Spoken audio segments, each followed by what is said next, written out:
What's up, YouTube? You checking out the Frequent Flyer, and I'm out here with the XK Whirlwind or X251 brushless quadcopter, and we about to fly this thing. Talk about it. It comes with this battery here, funny style battery. Doesn't have the other connector, no JST or any other side, any type of connector on here except for this balance plug here. The balance plug actually powers the quadcopter, so you can in fact use other batteries with this quadcopter. Let me see, I have these batteries here which are almost the same exact dimensions as the stock battery from XK, but these are Tenergy batteries that I use for my Blade 200QX. So these do power the quadcopter with the balance plug there. I'm just noticing that my balance plug here seems to be cut a little on this one. Anyhow, it does power the quadcopter, so these are indeed compatible with this quadcopter. Right now we're just going to fly it with the stock battery though. They are 25C just like this one. The stock battery is 950 milliamp hours and these batteries are 900 milliamp hours, so not far off, almost exactly the same flight time and all, just about the same exact battery, no difference in flight performance either. And so let's go for a flight with this thing. Oh, you're supposed to turn the transmitter on first with this.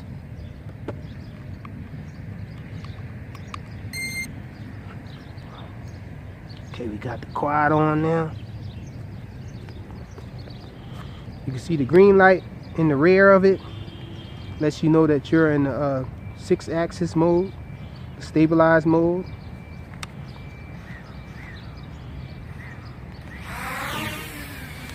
No arming procedure with this one. As you can see, this thing is very stable. Just need a little more throttle. So it's a very stable quadcopter. And I am in high rate. I started off in high rates. This is low rates right here. So check out the yaw, low rates. This is the pitch angles. I have everything stock on the low rates here. So that's your pitch rate there. That's how fast it'll fly.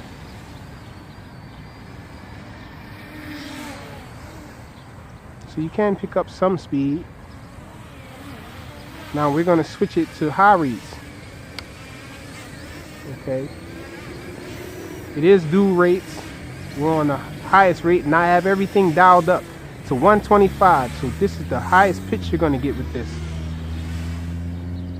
Before I didn't know how to go into the transmitter and change the rates, turn the rates up. So I was thinking that this quadcopter was very slow. But as you can see, this quadcopter can pick up some speed.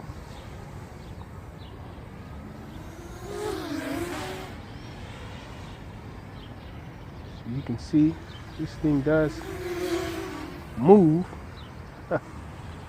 And it's on the Futaba protocol, so the range should be great with it. I haven't experienced anything, dropouts or anything like that. So the connection has been great with it. Now, when you shut the, let me land it for a second. Now, when you bring the throttle stick all the way down, the motor stops. And so I was thinking that you can do like the manual flip trick, you know, you give it pitch in one direction and then cut the throttle and hit it in the other direction and allow it to flip over and then give it throttle again. This quadcopter does not like that. I crashed it twice. The first time I crashed it, I didn't do that though, but the second time I crashed it, I did that and it just kept turning over. When and I was on stabilized mode, but when I gave it throttle, it just continued to rotate. It got confused and flipped over upside down and flew towards the ground. And as you can see, this thing doesn't have any damage. I was surprised. I crashed it twice on this hard, unforgiving concrete, and this thing didn't take any damage. Only one of the lock nuts on top of it is scraped a little. So you can put this in manual mode or acro mode. The light on the rear turns red. As you can see, I'm in acro mode now. Birds tend to want to go after this thing. I don't know why. These little sparrows over here, they go after it, but then I guess when they get close enough to it to realize that they can't do anything with it, then they leave it alone. But I'm in acro mode now. It does wide looping flips when you do when you turn over in acro mode. I'm thinking you can turn the gyro completely off. Let me land it for a second. Let me see if I can turn the gyro completely off. And you can see the bird is still curious about it. Now you hold this mode button down for a few seconds and it'll beep and the light comes on this thing and it starts flashing. And hold on, we got a car coming. Let me pick this thing up and put it off to the side here. Okay, so things are flashing here, and you can turn this little dial wheel down to gyro. Once you get it all the way down to gyro, you push the button. My gyro is on 41 now. I don't know if you guys can see that. I'm going to turn it all the way down and see what happens.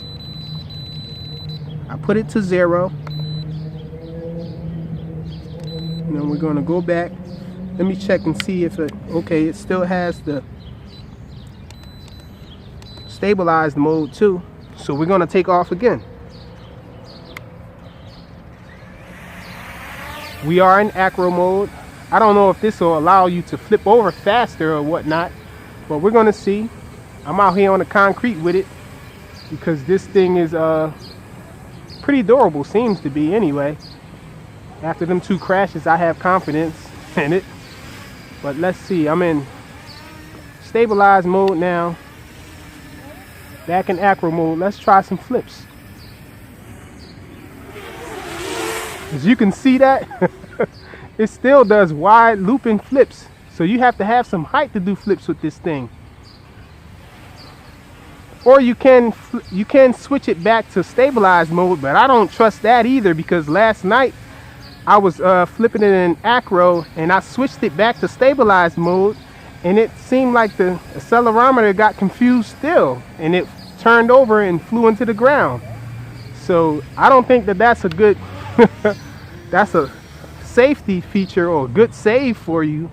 If you're flying this thing in acro mode, you got to really know how to fly it, because the stabilized mode, switching it back to the stabilized mode isn't always going to save you. As you can see what happened to me if you saw that video of that night flight, the night fix that I had with it. I switched it back to stabilized mode and it still crashed.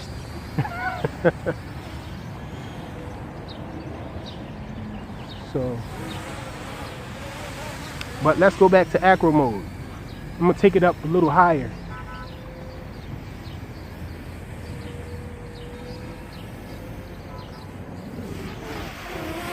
So if you give yourself some height, you have enough room to play around with it to actually complete the flip. It works. And people are asking, is this better than the X1? Well, I think it's a better deal than the X1 just because of the fact that you have a hobby grade transmitter here with it, and the controls are nice. The stock transmitter with the X1 is trash, basically, to say the least. It just doesn't have enough resolution to really fly a brushless quad nicely.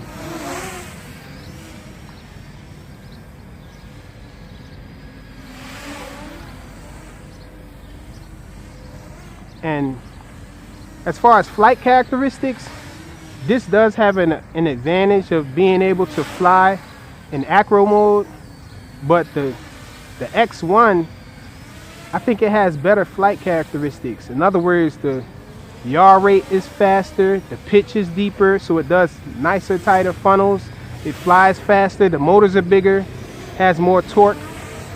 Lower kV motors have more torque as opposed to these high kV motors. These are 1307. I'm guessing it's some kind of modification of or update to the 1306 motors that I have, and they are 30 well 3000 kV motors, and these are 3000 kV motors as well, but you know, they're made to spin smaller props. Well, I'm not going to fly it into LVC this time, but it does have an LVC warning. This light in the rear is green now. It turns red when you're in acro mode, but it starts to continuously flash when you're at LVC. I did reach LVC in my night flight that I had with it, but for the most part I just wanted to show you guys how it flies and talk about it a little. So that's it, the XK Whirlwind X251. Thanks for watching.